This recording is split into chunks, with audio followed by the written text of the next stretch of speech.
아침에 일어나 잠깐 어지러워 의자에 주저앉으신 적 있으신가요? 68세 미자의 어지럼과 다리쥐, 원인은 뜻밖에도 너무 적은 소금이었습니다. 혈압을 낮추려 소금을 줄였는데 더 피곤하고 갈증만 심해졌죠. 병원에서 나온 말, 수분과 소금을 조금 보충해보세요.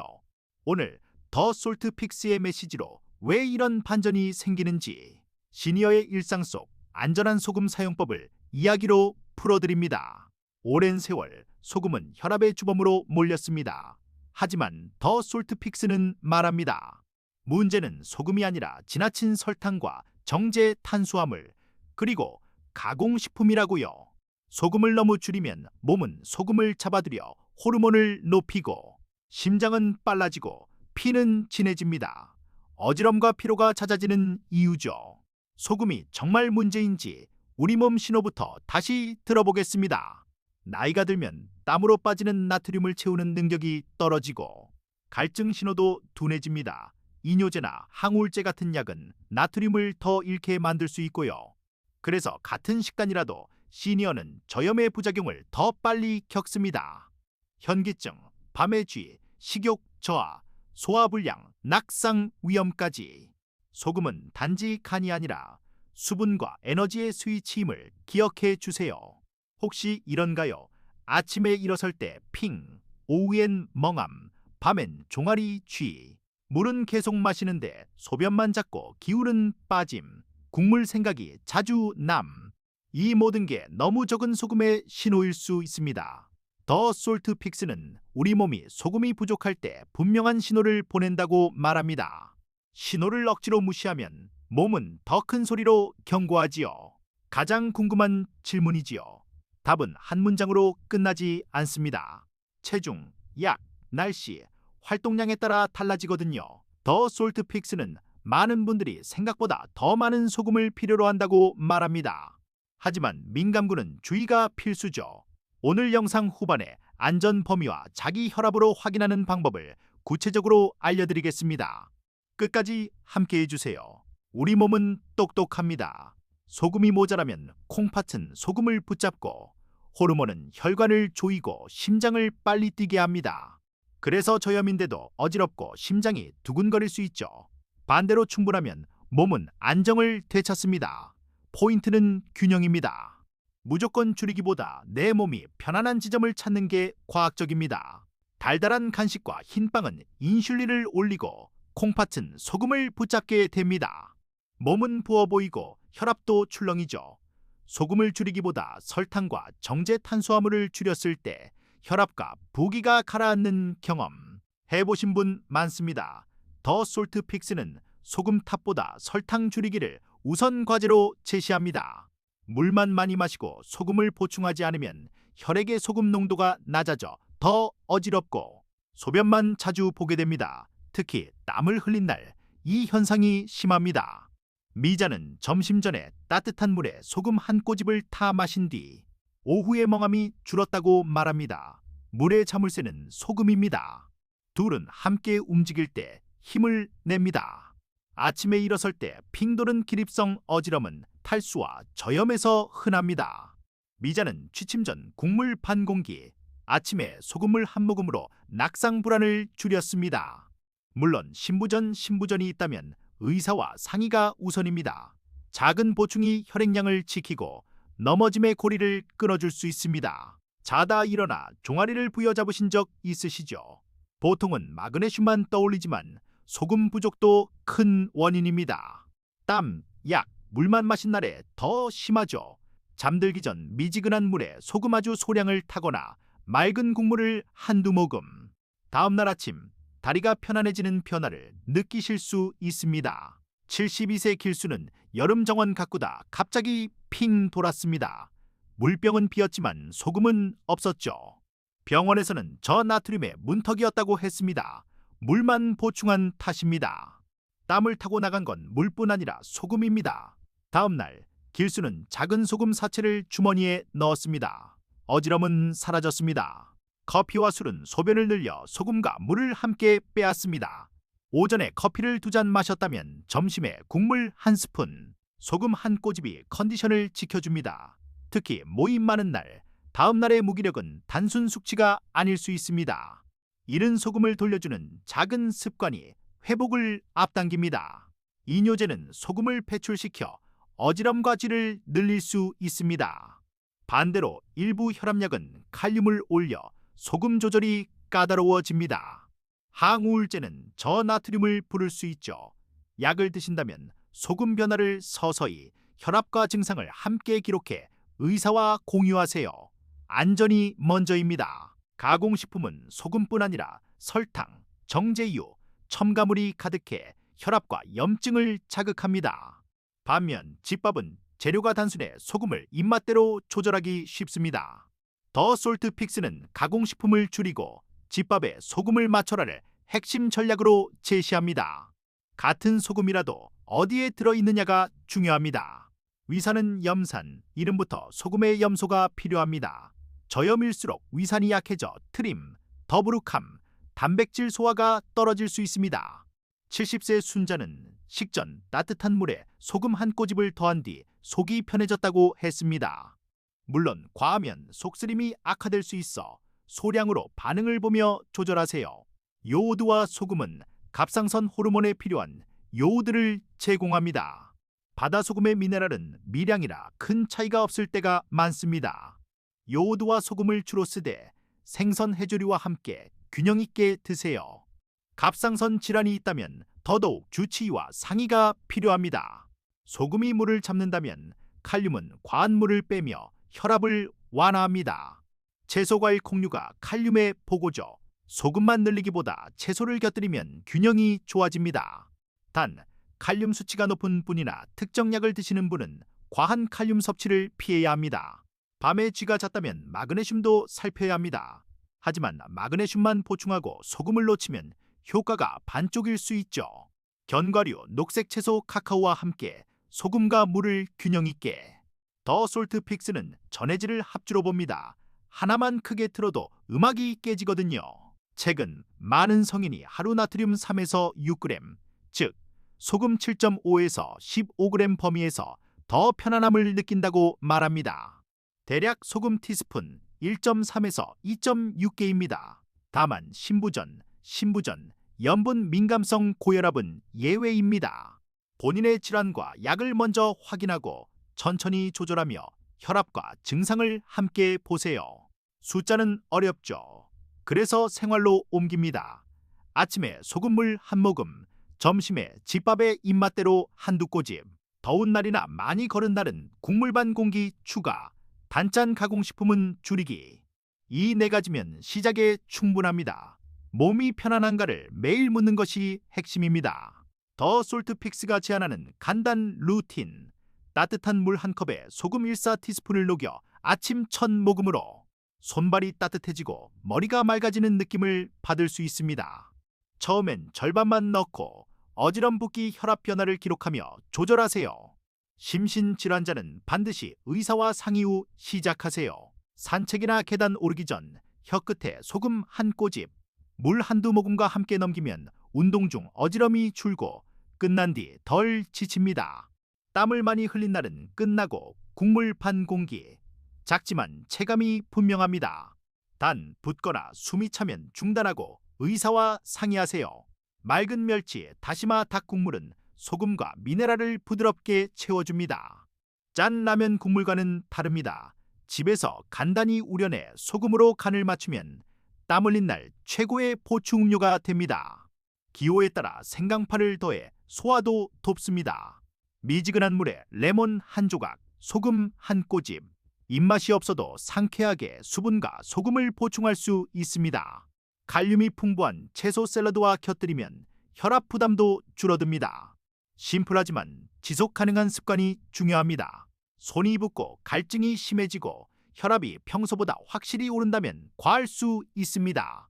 그럴 땐 하루 이틀 소금을 줄이고 물과 칼륨이 풍부한 채소를 늘려 균형을 되찾습니다.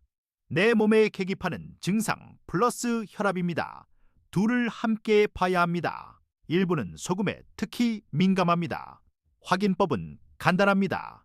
3일간 평소보다 소금을 약간 늘리고 아침 저녁 혈압과 증상을 기록합니다. 이후 3일간 줄여보고 같은 기록을 비교합니다. 민감하다면 수치가 크게 움직입니다. 이 데이터로 주치의와 상의하세요. 앉아서 5분 쉬고 등 팔을 지지하고 같은 시간대에 두 번째 평균을 기록하세요. 측정 전 커피 운동 흡연은 피하는 게 좋습니다. 이렇게 모은 수치가 소금 조절의 나침반이 됩니다. 숫자보다 흐름이 더 중요합니다. 현장에서 미묘한 장면. 한 분은 점심에 맑은 국과 집밥, 다른 한 분은 콜라와 빵, 햄. 오후의 컨디션은 극명히 달랐습니다. 국을 드신 분은 집중이 유지됐고 콜라를 드신 분은 졸림과 갈증. 설탕이 물과 소금의 흐름을 깨뜨렸기 때문입니다. 소금을 너무 줄이면 몸은 소금을 붙잡기 위해 호르몬을 올립니다. 혈관은 조여지고 심장 박동은 빨라지죠. 그래서 일부는 초염인데도 혈압이 오른다는 역설을 경험합니다. 내 몸이 편안한 지점을 데이터로 찾는 것이 답입니다. 작은 소금 사칠, 재사용 물병, 얇은 모자, 그늘 휴식. 땀 흘리기 전 중후 작은 보충이 큰 어지럼을 막습니다. 소금은 혀끝에 살짝, 물은 조금씩 자주. 무리하지 않기, 혼자 다니지 않기. 간단하지만 생명을 지키는 습관입니다. 국물은 절반만, 단짠 양념은 밀가루 음식과 함께 피하기. 고기, 생선, 채소 위주로 주문하고 달달한 음료는 물로 바꾸세요. 식후엔 따뜻한 차와 소금 한 꼬집으로 컨디션을 정리하면 속이 편합니다. 단백질 손바닥 크기 플러스 채소 2주먹 플러스 좋은 지방 1스푼 플러스 소금으로 간 맞추기. 여기에 탄수화물은 활동량에 맞춰 적당히. 이 구성이면 혈당과 혈압이 안정되고 소금이 몸 안에서 제 역할을 합니다. 평생 가족을 먹여 살린 손맛. 그 안엔 소금의 지혜가 있었습니다. 죄책감 대신 관찰을 더하세요. 내가 만든 국과 반찬에 소금으로 간을 맞추고 다음 날의 컨디션과 혈압을 기억하는 것. 이것이 건강한 손맛입니다. 저염은 스트레스 호르몬을 높여 불안과 예민함을 키울 수 있습니다. 66세 현주는 소금과 수분을 보충한 뒤 사소한 일에 덜 민감해졌다고 합니다. 마음이 진정되면 몸도 진정됩니다. 둘은 언제나 함께 움직입니다. 저녁 늦게 물을 많이 마시면 밤중 화장실이 찼습니다. 대신 저녁 식사 때 국물로 수분과 소금을 함께 채우고 취침 전엔 한두 모금만. 오히려 밤에 덜 깨고 아침이 가볍습니다. 균형이 답입니다. 계단 오르다 힘이 쭉 빠지는 느낌. 수분과 소금이 떨어졌다는 신호일 수 있습니다. 미자는 반층마다 물 한 모금, 혀끝에 소금 한 톨로 숨이 고르졌습니다. 작게 자주. 이것이 노하우입니다. 양파와 마늘을 살짝 볶아 향을 내고 닭과 채소를 넣어 푹 끓입니다. 마지막에 소금으로 간을 맞추고 생강을 더해 마무리. 땀 흘린 날, 어지럼했던 오후가 부드럽게 정리됩니다. 간단하지만 강력한 회복식입니다. 기차 버스 여행은 화장실이 걱정돼 물을 줄이곤 합니다. 소금도 함께 줄면 머리가 띵해질 수 있죠. 작은 소금 사철과 물병으로 정차 때마다 한두 모금과 한 꼬집. 멀미도 줄고 피로가 덜합니다. 달달한 과자를 아침에 드시면 잠깐 힘이 났다가 금세 떨림과 공복감이 옵니다. 반면 달걀, 채소, 소금 간 맞춘 국을 드시면 오전이 잔잔하게 갑니다. 설탕은 롤러코스터, 소금은 안정의 레일입니다. 낙상의 큰 원인 중 하나는 갑작스러운 혈압 저하입니다. 충분한 수분과 소금은 혈액량을 지켜 기립성 어지럼을 줄입니다. 여기에 천천히 일어나기, 손잡이 잡기, 발 앞에 장애물 치우기가 더해지면 낙상 위험이 크게 낮아집니다. 바다소금의 미네랄은 대부분 미량입니다. 요오드가 없는 경우도 많아 갑상선에는 부족할 수 있죠. 요오드와 소금을 기본으로 기호에 따라 섞어 쓰는 식용이 좋습니다. 핵심은 총나트륨과 내 몸 반응입니다. 과한 소금이 칼슘 배출을 늘린다는 말이 있지만 충분한 단백질, 칼슘, 비타민 D 운동이 있다면 균형을 맞출 수 있습니다. 오히려 설탕과 탄산음료가 뼈를 더 약하게 만듭니다. 소금만 탓하는 건 반쪽 진실입니다. 소금이 직접 뇌졸중을 부른다기보다 설탕, 가공식품, 운동 부족, 흡연 같은 전체 생활 습관이 더 큰 그림입니다. 염분 민감성이 있는 분은 주의가 필요하지만 다수는 균형 잡힌 식사와 적정 소금에서 더 안정적입니다. 혈압 기록표, 증상 변화, 현재 약 목록을 들고 가세요. 소금과 수분을 이렇게 바꿨더니 어지럼이 줄었습니다. 처럼 구체적으로 말하면 조정이 쉬워집니다. 목표는 수치가 아닌 일상의 안전과 활력입니다. 수분 소금이 부족하면 밤새 혈관이 예민해져 아침 두통으로 깰 수 있습니다.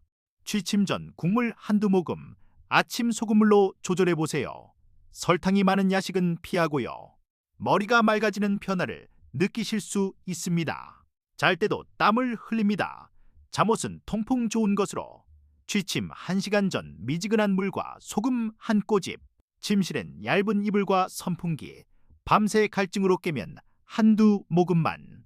다음날 부기가 없고 머리가 가벼워집니다. 당뇨가 있으면 설탕 정제 탄수화물을 먼저 줄여 혈당과 인슐린을 안정시키는 게 우선입니다. 그렇게 해야 소금의 역할도 정상으로 돌아옵니다.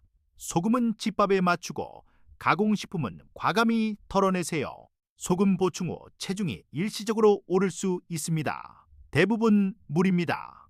숨이 차거나 손목 발목이 심하게 붓는다면 조절이 필요합니다. 수분 소금 칼륨을 함께 조율하면 부기가 빠지며 몸이 가벼워집니다. 미자는 일주일 기록 끝에 깨달았습니다. 아침 소금을 반잔, 점심 집밥에 한 꼬집, 오후 산책 전 한 톨. 이 세 가지로 어지럼이 줄고 걸음이 가벼워졌습니다. 숫자보다 몸의 대답이 먼저였습니다. 물 500ml, 소금 한 꼬집, 레몬즙 조금, 꿀은 아주 소량만. 걷기 전 후 반 잔씩. 시판 음료 대신 집에서 간단히 만들면 설탕과 첨가물을 줄일 수 있습니다. 단맛이 세면 물을 더 부어 연하게 드세요. 소금이 부족하면 위산이 약해져 아침 입맛이 떨어집니다. 소량의 소금과 따뜻한 물, 단백질과 채소를 곁들이면 식욕이 살아납니다. 한 숟갈의 국이 큰 변화를 만듭니다. 갑작스러운 손발 저림이 잦고 동시에 갈증과 피로가 있다면 저염의 단서입니다. 물론 다른 원인도 많으니 병원 검사는 기본. 소금, 수분, 칼륨 균형을 맞추면 증상이 누그러질 수 있습니다. 검은 티에 하얀 소금 자국이 선명하다면 땀으로 나트륨을 많이 잃는 체질일 수 있습니다. 운동 전후 소금 보충이 특히 중요합니다. 체질을 알면 대비가 쉬워집니다. 소금 보충 뒤 숨이 차고 심한 붓기가 온다면 즉시 줄이고 의료진과 상의하세요. 심신질환이 있는 분은 특히 조심해야 합니다. 건강한 보충은 상쾌함, 집중 편안한 맥박으로 느껴집니다. 이라침 소금을 반잔했나요? 이 집밥에 소금 한두 꼬집, 가공식품 줄였나요? 삶 더운 날 국물 보충했나요? 사혈압과 증상 기록했나요? 체크를 쌓으면 몸이 답합니다. 작은 성취가 큰 안정으로 이어집니다. 손주와 놀다 갑자기 무릎이 후들거릴 때 물만 들이키지 마세요. 벤치에 앉아 소금 한 톨, 물 한 모금, 잠깐 그늘, 다시 웃으며 뛰놀 수 있습니다. 지혜는 작은 습관에서 나옵니다. 배추 된장국, 구운 생선, 무침과 나물, 소금으로 간을 맞춘 소박한 식탁이 혈압과 기부를 안정시킵니다. 설탕을 줄이고 재료를 단순하게, 매일의 평화가 건강을 만듭니다. 일소금은 악이 아니라 수분과 에너지의 스위치입니다. 이 설탕 가공식품이 혈압과 염증의 큰 원인입니다. 삶내 몸의 반응과 혈압 기록으로 나만의 적정 소금을 찾으세요. 단, 질환자는 반드시 의사와 상의가 우선입니다. 내일 아침 따뜻한 물 반 컵에 소금 한 꼬집, 점심엔 집밥에 간을 맞추고 오후 산책 전 혀끝에 한 톨, 저녁은 맑은 국 반 공기. 오늘부터 7일만 기록해보세요. 몸이 답을 알려줍니다. 소금, 이제 두려움이 아닌 지혜로 다뤄주세요. 설탕은 줄이고 집밥에 간을 맞추고 내 몸의 대답을 기록하는 일. 오늘부터 시작하시면 됩니다. 영상이 도움되셨다면 구독과 좋아요, 그리고 오늘의 한 꼬집 실천으로 답해주세요. 고맙습니다.